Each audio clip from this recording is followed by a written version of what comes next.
মহান মে দিবসে দেশজুড়ে নানা কর্মসূচি, ন্যূনতম মজুরি সহ কর্মঘণ্টা বাস্তবায়ন দাবি, শ্রম অধিকার নিশ্চিতে কাজ চলছে জানালেন উপদেষ্টা। নতুন বাংলাদেশ গড়তে শ্রম সংস্কার কমিশনের প্রস্তাব বাস্তবায়ন করতে হবে বললেন প্রধান উপদেষ্টা। গণ অভ্যুত্থানে পাওয়া সুযোগ কাজে লাগানোর প্রত্যয়। ছুটির দিনেও বিশ্বে বায়ু দূষণের শীর্ষে ঢাকা। ৯ বছরে মাত্র ৩১ দিন মিলেছে নির্মল বাতাস। প্রতিকার পেতে বিজ্ঞানসম্মত পদক্ষেপের তাগিদ। এবং তীব্র স্নায়ুযুদ্ধের মধ্যে পাকিস্তানের জন্য আকাশসীমা বন্ধ করল ভারত। সীমান্তে টানা ৭ম রাত গোলাগুলি, শান্ত থাকার অনুরোধ যুক্তরাষ্ট্রের।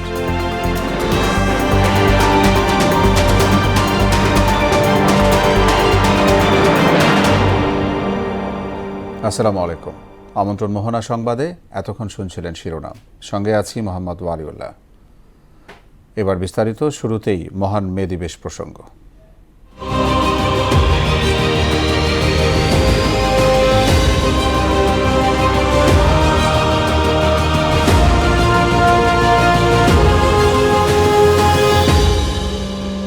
ন্যূনতম মজুরি ও কাজের সময় ৮ ঘন্টা বাস্তবায়ন না হওয়ায় হতাশ শ্রমিকরা।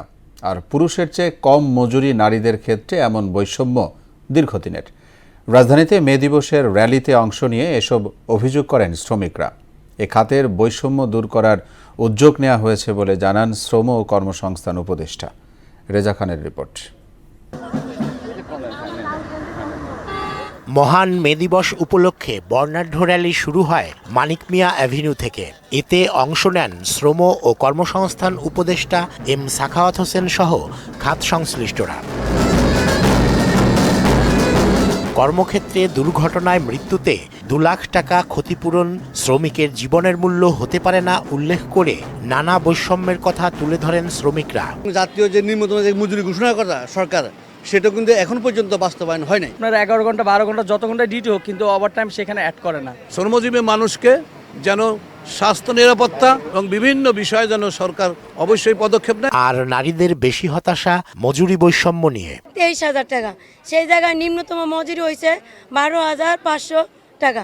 বৈষম্যগুলা সেগুলা আমরা তো রীতিমতো তুলে ধরতে পারিই না। এ সময় শ্রম উপদেষ্টা বলেন, মালিক শ্রমিক এক কাতারে দাঁড়ালেই সমাজের চিত্র বদলে যাবে। শ্রমিকের অধিকার নিশ্চিতে অন্তর্বর্তী সরকার যে প্রক্রিয়া শুরু করেছে, আন্তর্জাতিক পর্যায়েও তার বড় একটি প্রভাব পড়বে। কনফ্লিক্ট অফ ইন্টারেস্টের কারণে বিগত সরকারের সময় শ্রমিকদের প্রতি যে ধরনের আরও উদার আচরণ করার কথা ছিল সেটা হয়নি। আমি আইএলওতে গিয়ে তাই বুঝলাম যে আমাদের উপরে প্রায় স্যাংশন হচ্ছিল। সেটা থেকে আমরা আমাদের নীতি বদলাচ্ছি। র্যালিটি জিয়া উদ্যান হয়ে আগারগাঁওয়ের চীনমৈত্রী সম্মেলন কেন্দ্রে গিয়ে শেষ হয়। রেজা খান, মোহনা সংবাদ, ঢাকা। কর্মক্ষেত্র সহ সকল স্তরে নারীদের নিরাপত্তা নিশ্চিতের মাধ্যমে সাম্যের বাংলাদেশ গড়ার কথা জানিয়েছেন জামাত আমির ডাক্তার শফিকুর রহমান।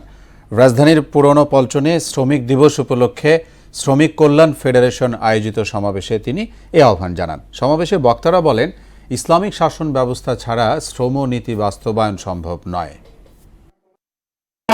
উদ্যোক্তা তারা বিভিন্নভাবে তাদের সহকর্মী শ্রমিক এবং কর্মচারীদেরকে তারা উপযুক্ত মূল্যায়ন করেন না, তাদের শ্রমের মর্যাদা দেন না, কর্ম পরিবেশ নিশ্চিত করেন না। এটি হচ্ছে বাস্তবতা। আবার আরেকটা বাস্তবতা আছে, তারা যেমন নির্যাতন করেন শ্রমিকদের উপর, আবার তারা নির্যাতিত হন চাঁদাবাজদের হাতে। শ্রমিক দিবসের আরও খবর জানাতে প্রেস ক্লাব থেকে আমাদের সঙ্গে যোগ দিবেন সহকর্মী ওবায়দুল হক মারুফ। শ্রমিক সংগঠনগুলোর কর্মসূচি ও দাবি দাওয়া সম্পর্কে আপনার কাছে জানতে চাই।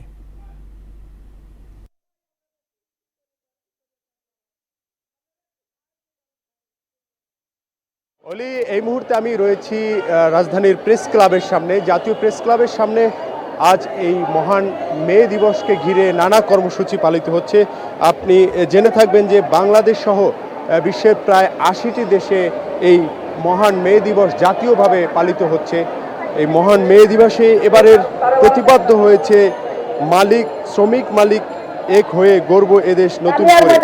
এই প্রতিপাদ্যকে সামনে রেখে বিভিন্ন শোভাযাত্রা, শ্রমিক সমাবেশ, আলোচনা সভা, সেমিনার, সাংস্কৃতিক অনুষ্ঠান সহ নানা কর্মসূচির মধ্য দিয়ে সরকারি বেসরকারিভাবে বিভিন্ন সংস্থা সংগঠন এই দিবসটি পালন করছে। পাশাপাশি বিভিন্ন রাজনৈতিক দল, ট্রেড ইউনিয়ন ও শ্রমিক ফেডারেশন ও বিভিন্ন সংগঠনকে আমরা দেখেছি যে এই দিবসটি পালন করতে জানেন যে 1986 সালের 1 মে যুক্তরাষ্ট্রের শিকাগোতে যে শ্রমের মর্যাদা এবং শ্রমের মূল্য নিয়ে যে একটি আন্দোলন হয় এবং সেখানে শ্রমিকরা যে আত্মহত্যা দিয়েছিল সে আত্মহত্যাকে কেন্দ্র করেই মূলত এই মহান মে দিবসের এই শ্রমিক আন্দোলন। তো যেমনটা দেখছেন যে রাজধানীর প্রেস ক্লাবে আমরা দেখতে পাচ্ছি যে এই বিভিন্ন শ্রমিক সমাবেশ হচ্ছে বা বিভিন্ন র্যালি হচ্ছে, সমাবেশ হচ্ছে। সেই র্যালির অংশ হিসেবে এখানে আমরা প্রেস ক্লাবে দেখছি বিভিন্ন দাবি দাবা নিয়ে শ্রমিকরা তাদের দাবি আদায়ের বিভিন্ন কথা বলছেন। আজকে যে মহান মে দিবসে তারা এসেছেন শ্রমিক দিবস আজকে পালন করতে, সেখানেও তারা শ্রমিকদের ন্যায্য অধিকারের কথাগুলো, গার্মেন্টস শ্রমিক বা অন্যান্য যে বিভিন্ন কলকারখানার শ্রমিক রয়েছে, বিভিন্ন পেশাজীবী শ্রমিক রয়েছে, তারা তাদের অধিকারের কথাগুলো আজকে এসেও রাজপথে জানাচ্ছেন। এই মহান মে দিবসকে ঘিরে আজকে আমরা দেখেছি পল্টনে বাংলাদেশ জামায়াত ইসলামী, সিপিবি, ওয়ার্কার্স পার্টি সহ বিভিন্ন দল রাজপথে রয়েছে। নয়াপল্টনে বিএনপির কার্যালয়ের সামনে বিএনপির বিভিন্ন মূল সংগঠন সহ বিভিন্ন সংগঠনের নেতাকর্মীরা সেখানে জড়ো হয়েছে। আমরা জেনেছি যে শহীদ মিনারও রিক্সা ভ্যান শ্রমিক সহ বিভিন্ন শ্রমিকরা তাদের দাবি দাবা নিয়ে আজকে রাজপথে রয়েছেন। আমরা এখানেও দেখতে পাচ্ছি যে মিরপুরের কর্ণফুলী মাল্টিপারপাস নামে একটি কোম্পানির তারাও তাদের যেই বিভিন্নভাবে তারা ক্ষতিগ্রস্ত হয়েছেন তাদের বিষয়টিও তারা তুলে ধরছেন। আমরা এমনটাই দেখছি প্রেস ক্লাবে যে মহান মে দিবসকে ঘিরে। মারুফ, আপনাকে ধন্যবাদ আমাদের সঙ্গে যোগ দেওয়ার জন্য। দর্শক, প্রেস ক্লাব থেকে যোগ দিয়েছিলেন শ্রমিক দিবসের খবর নিবাদুল হক মারুফ। এবার শ্রমিক দিবসের খবর জানতে জাতীয়তাবাদী শ্রমিক দল আলোচনা সভা আয়োজন করেছে, সেখানে রয়েছেন সহকর্মী তানজিদ ভুইয়া। তানজিদ, কর্মসূচিতে শ্রমিকরা কি বলছেন?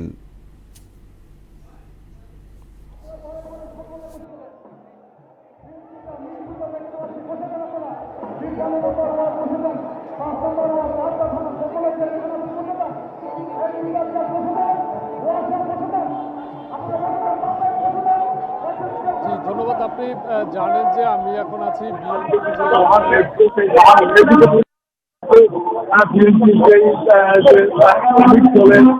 যে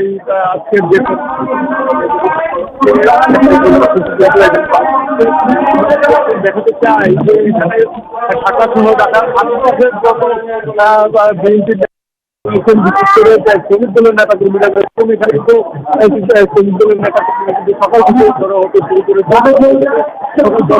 এখানে যারা জাতীয়তাবাদী যারা কমিটি দলে রয়েছেন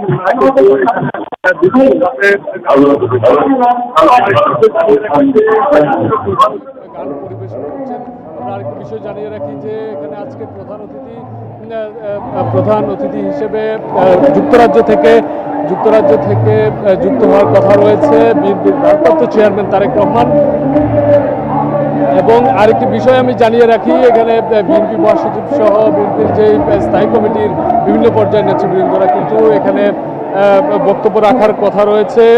আরেকটি বিষয় জানিয়ে রাখি যে অবিলম্বে জাতীয় নির্বাচন সহ শেখ হাসিনা সরকারের বিচার এবং জাতীয় ন্যূনতম মজুরি যেন 30,000 টাকা হয়, সেই 30,000 টাকা সহ 12 দফা দাবিতে এই আজকে মহান মে দিবস উপলক্ষে কিন্তু যে বিএনপির কেন্দ্রীয় কার্যালয় রয়েছে নয়াপল্টন, সেই কার্যালয়ের এখানে কিন্তু শ্রমিক দলের আজকের এই বিশাল একটি সমাবেশ অনুষ্ঠিত হতে যাচ্ছে। আর একটি বিষয় জানিয়ে রাখি, এখানে যারা এখানে শ্রমিকরা রয়েছেন এখানে বিভিন্ন তারা যে গত 16-17 বছর অত্যাচারিত হয়েছেন, নির্যাতিত হয়েছেন, তারা কিন্তু সেই অত্যাচার নির্যাতনের কথা কিন্তু বারবার তুলে ধরেছেন এবং কিভাবে তারা বিভিন্ন তাদের যে ন্যায্য অধিকার, শ্রমিকদের যে ন্যায্য অধিকার, সেই ন্যায্য অধিকার থেকে কিন্তু বারবার বঞ্চিত হচ্ছেন, সেই কথাগুলো কিন্তু বারবার ওনারা বলছেন। চাচ্ছেন এবং সেই বঞ্চিত দাবিগুলো যেন সামনের যে বিএনপি থেকে আগামীতে ক্ষমতায় আসে যেন সেই দাবিগুলো তাদের বাস্তবায়ন করে সেই প্রত্যাশা কিন্তু এখানকার আছে। তামজিদ ভাইয়া, অনেক ধন্যবাদ আমাদের সঙ্গে যুক্ত হওয়ার জন্য। এবার যাব চট্টগ্রামে, সেখানে আছেন সহকর্মী সুমন কুমার দে, তিনিও শ্রমিক দিবস ঘিরে কি কর্মসূচি চট্টগ্রামে রয়েছে সেই বিষয়ে আমাদের সঙ্গে যুক্ত হবেন। সুমন, জানতে চাই যে চট্টগ্রামে কি কি কর্মসূচি পালন করছে শ্রমিক দিবস উপলক্ষে, বলবেন আমাদের।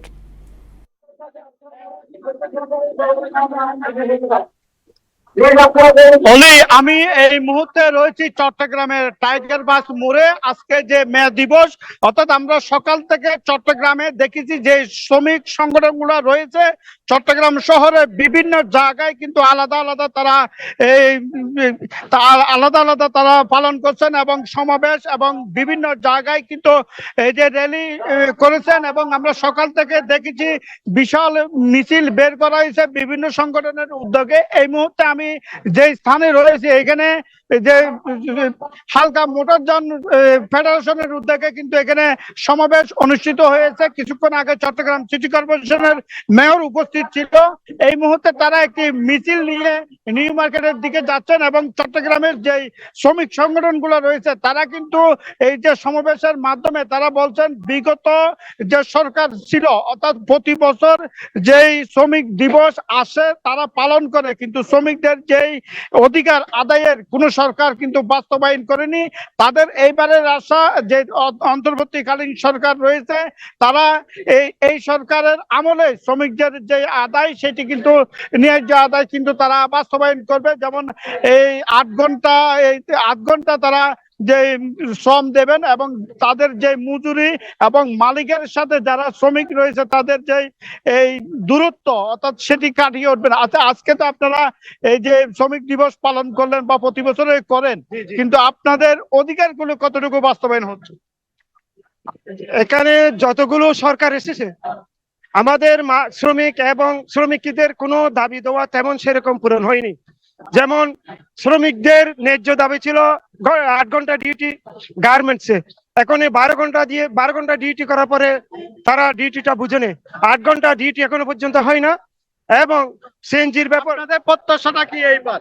আমাদের প্রত্যাশা হচ্ছে আমাদের দাবি 8 ঘন্টা ডিউটি এবং চালক ভাইদের দাবি হচ্ছে এই যত্র মামলা এগুলো। ধন্যবাদ আপনাকে অলি। আমরা এই শ্রমিক যে সংগঠনগুলো রয়েছে আসলে তাদের যে দাবি যে তাদের শ্রমিকদের অধিকার এই বর্তমান সরকার বাস্তবায়ন করবে এমনটাই কিন্তু তারা প্রত্যাশা করেছেন। তো চট্টগ্রামের টাইগার বাস এলাকা থেকে এই ছিল এখন পর্যন্ত আমার কাছে সর্বশেষ।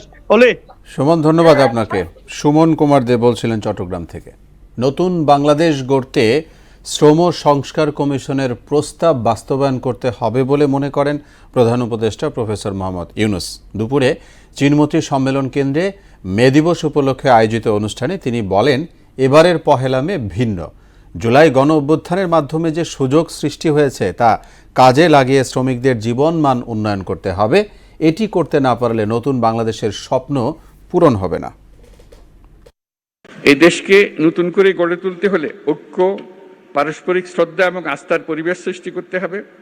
দেশকে নতুন করে গড়ে তোলার প্রত্যয়ে উজ্জীবিত হয়ে শ্রমিকের অধিকার রক্ষা, নিরাপদ কর্মপরিবেশ নিশ্চিত করা এবং শ্রমিক মালিক সুসম্পর্ক স্থাপনে সকলকে একযোগে কাজ করার আহ্বান জানাচ্ছি।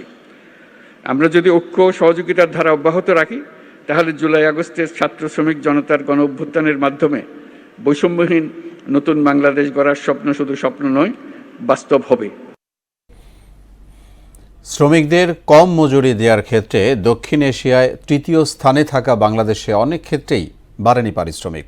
ফলে অবহেলিত ও বঞ্চিত শ্রমিকদের দিন কাটে ভাগ্যের ভরসায়।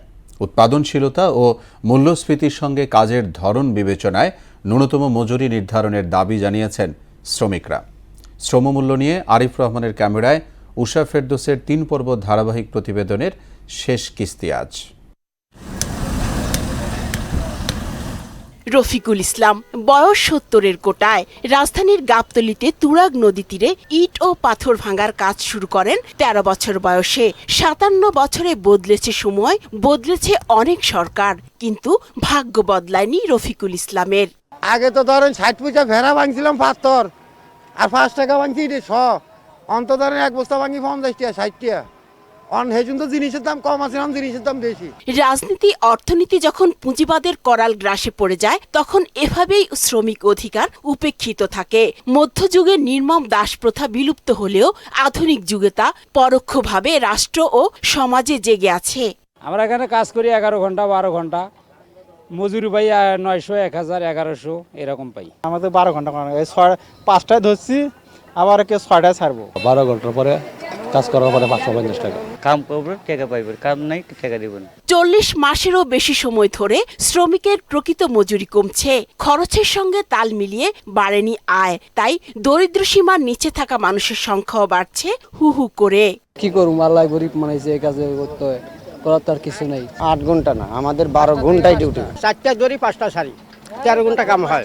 শ্রমিকদের কম মজুরি দেওয়ার ক্ষেত্রে দক্ষিণ এশিয়ায় তৃতীয় বাংলাদেশ। বেশি শ্রমে কম আয়, এ যেন এক চিরন্তন রীতি। অনেক ক্ষেত্রে বিগত 10 বছরে একবারও বাড়েনি মজুরি।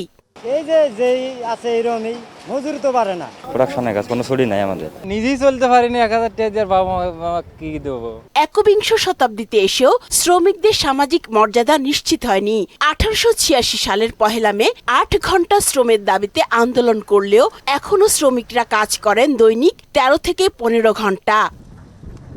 দেশের টেকসই উন্নয়নের জন্য শ্রমিকদের জীবনমান উন্নয়নের কোনো বিকল্প নেই, কিন্তু বাস্তবতা হলো তারা 13 ঘন্টা কাজ করে মজুরি পান 600 থেকে 900 টাকা। তারা বুঝে নিতে পারেন না অধিকার কিংবা ন্যায্য মজুরি। তাই রাষ্ট্রের কাছে তাদের করুণ আকুতি খেয়ে পড়ে বেঁচে থাকার। উষা ফেরদৌস, মোহনা সংবাদ, ঢাকা। ছুটির দিনেও বায়ু দূষণের শীর্ষে ঢাকা। বায়ুমণ্ডলীয় দূষণ অধ্যয়ন কেন্দ্র ক্যাপসের গবেষণা বলছে 9 বছরে মাত্র 31 দিনে নির্মল বাতাসের স্বাদ পেয়েছেন রাজধানীবাসী।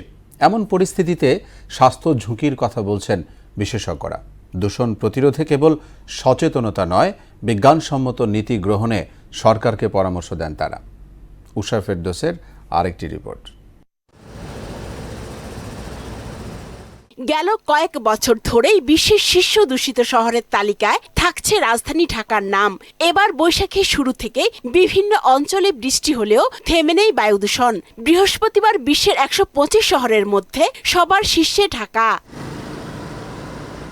বায়ুমণ্ডলীয় দূষণ অধ্যয়ন কেন্দ্র ক্যাপসের গবেষণা মতে 9 বছরে মাত্র 31 দিন নির্মল বাতাসে নিঃশ্বাস নিতে পেরেছেন রাজধানীবাসী। এই সময়ে 853 দিনই বাতাস ছিল খুবই অস্বাস্থ্যকর। যেখানে শারীরিক অবস্থা ভালো থাকবে না সেখানে অবশ্যই মানসিক অবস্থা ভালো থাকবে না। আমি যদি যে শহর থেকে বারবার অসুস্থ হচ্ছি সেখানে তো আমি অবশ্যই মানসিকভাবে ভালো থাকতে পারবো না। শ্বাস প্রশ্বাস না নিতে পারি তাহলে আমাদের অবশ্যই একটা শারীরিকভাবে দুর্বলতা ফেস করবো। তারপর দেখেন আপনার সব জায়গায় যদি আমরা দুর্বলতা ফেস করি তাহলে আস্তে আস্তে আমরা নিজেরাই টেনশনগ্রস্ত হয়ে যাবো। ধুলাবালির জন্য ঢাকা শহর তো দূষণের জন্য শীর্ষে থাকে বা দ্বিতীয় থাকে। বিশেষজ্ঞরা বলছেন ঢাকার বাতাসে ক্যান্সার সৃষ্টিকারী আর্সেনিক, সীসা ও ক্যাডমিয়ামের পরিমাণ বিশ্ব স্বাস্থ্য সংস্থার নির্ধারিত মাত্রার প্রায় দ্বিগুণ। বিশেষ করে ফুসফুসে ক্যান্সার, তারপরে সিওপিডি একটা রোগ আছে, লাং ক্যান্সার, অন্যান্য ক্যান্সারের চাইতে এটার প্রগনোসিস মানে ফলাফল খুবই খারাপ। দেখা যায় যে মোর দেন 80% পেশেন্ট ডায়াগনোসিসের 1 বছরের মধ্যে মরে যায়। বাট সিওপিডি একটা ডিজিজ আছে, শ্বাসকষ্ট, অনেকটা অ্যাজমার মতো। এই রোগীদের প্রধান উপসর্গ হয় কাশি এবং হাঁটলে হয়রান হয়ে যায়। সমাধানের ক্ষেত্রে গতানুগতিক ধারণা থেকে বেরিয়ে বিজ্ঞানসম্মত পদক্ষেপ নেওয়ার তাগিদ দেন তারা। প্রত্যেকটা গ্রিনহাউস গ্যাসের ইম্প্যাক্টটা আমাদের সরাসরি হেলথের উপর আছে। এখন সবচেয়ে একটা অন্যতম হলো রেসপিরেটরি, যেটা ব্রিথিং প্রবলেম। এটা বাংলাদেশের ম্যাক্সিমাম মানুষের ক্ষেত্রে প্রবলেমটা দেখা যাচ্ছে। ফরেস্টের পরিমাণ যেহেতু শহর অঞ্চলে কম, তারপরে ওয়াটার বডিসের পরিমাণ কম, তাহলে কোথায় যাবে? এটা মানুষের শরীরে অনেক অ্যাবজর্ব হচ্ছে কিছু কিছু, যেহেতু তার অন্যান্য অল্টারনেট পাচ্ছে না। বায়ুমান পর্যবেক্ষণকারী প্রতিষ্ঠান আইকিউ এয়ারের সূচকে ঢাকার বাতাসের স্কোর ছিল 191। উষা ফেরদৌস, মোহনা সংবাদ, ঢাকা। এবার ভারত পাকিস্তান বৈরিতা প্রসঙ্গ। পহেলগামে হামলার জেরে ভারত পাকিস্তান স্নায়ুযুদ্ধ তীব্র আকার ধারণ করেছে। জম্মু কাশ্মীর সীমান্তের নিয়ন্ত্রণ রেখায় টানা 7ম রাত গোলাগুলি করেছে দুদেশের সেনারা। এসবের মধ্যেই পাকিস্তানি বিমানের জন্য নিজেদের আকাশসীমা বন্ধ ঘোষণা করেছে ভারত। অন্যদিকে পাক সেনাবাহিনী বলছে ভারতের যে কোনো আগ্রাসন মোকাবেলায় সব রকম প্রস্তুতি নিয়ে আছে। এদিকে সংঘর্ষ এড়াতে দুপক্ষকে আলোচনার পথ খোঁজার অনুরোধ করেছেন মার্কিন পররাষ্ট্রমন্ত্রী মার্কো রুবিও। ইশতিয়াক হোসেনের ডেস্ক রিপোর্ট। টানা সপ্তমবারের মতো সীমান্তের নিয়ন্ত্রণ রেখা বরাবর সংঘর্ষে জড়িয়েছে ভারত ও পাকিস্তানি সেনারা। পাকিস্তানি গণমাধ্যম বলছে, ভারতীয় সেনারা বিনা উস্কানিতে গুলি চালিয়ে চুক্তি লঙ্ঘন করলে পাল্টা জবাব দেয় পাক বাহিনী। বোমার আঘাতে ভারতীয় সেনাবাহিনীর চেকপোস্ট ও বাংকার ধ্বংস হয়ে যায় বলেও প্রতিবেদনে দাবি করা হয়। পহেলগামে জঙ্গি হামলার ঘটনায় পাল্টাপাল্টি পদক্ষেপে এবার পাকিস্তানি বিমানের জন্য আকাশসীমা বন্ধ করে দিয়েছে ভারত। শত্রুপক্ষের বিরুদ্ধে কঠোর পদক্ষেপের অংশ হিসেবে বাণিজ্যিক ও সামরিক সহ সব ধরনের পাকিস্তানি উড়োজাহাজ ভারতের আকাশসীমায় ঢুকতে পারবে না বলে ঘোষণা দেয় নয়াদিল্লি।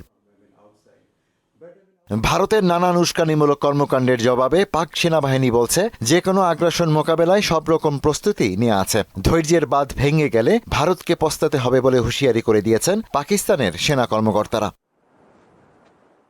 এদিকে ভারতের পররাষ্ট্রমন্ত্রী এস জয়শঙ্করের সঙ্গে ফোনে কথা বলেছেন মার্কিন পররাষ্ট্রমন্ত্রী মার্কো রুবিও। পাকিস্তানকে অভিযুক্ত করার আগে ভারতকে সতর্ক থাকার পরামর্শ দিয়ে তিনি বলেন, এখন পর্যন্ত এই হামলায় ইসলামাবাদের জড়িত থাকার কোনো প্রমাণ প্রকাশ করেনি দিল্লি। আর প্রধানমন্ত্রী শাহবাজ শরীফের সঙ্গে ফোনালাপে পহেলগামে সন্ত্রাসী হামলার তদন্তে পাকিস্তানি কর্মকর্তাদের সহযোগিতার আহ্বান জানান মার্কো রুবিও।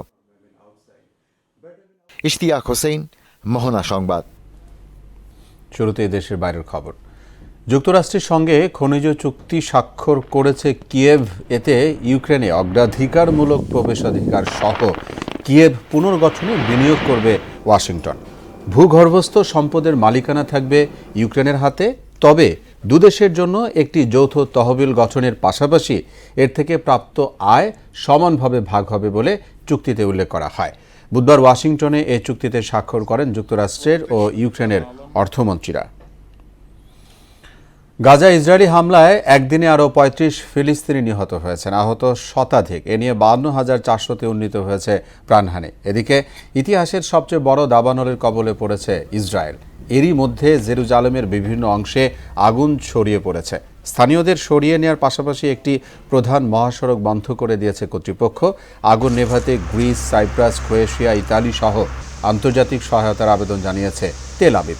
ওদিকে সিরিয়ার রাজধানী দামেস্কের ড্রুজ অঞ্চলে সন্ত্রাসী ও নিরাপত্তা বাহিনীর মধ্যে সংঘর্ষে ১৬ জন নিহত হয়েছে। বুধবার সকালে দামেস্কের দক্ষিণ পশ্চিমে আশরাফিয়া শাহনারা শহরে এ ঘটনা ঘটে। এই ছিল এখনকার মতো সংবাদ। পরবর্তী সংবাদ বিকেল 5:30টায়। এর আগে বিকেল 3টায় দেখবেন সংবাদ 1 মিনিট। মোহনার সবশেষ খবর জানতে ভিজিট করুন www.mohana.tv। সংবাদ দেখতে পারেন ফেসবুক ও ইউটিউবেও। এতক্ষণ সঙ্গে থাকায় ধন্যবাদ সবাইকে।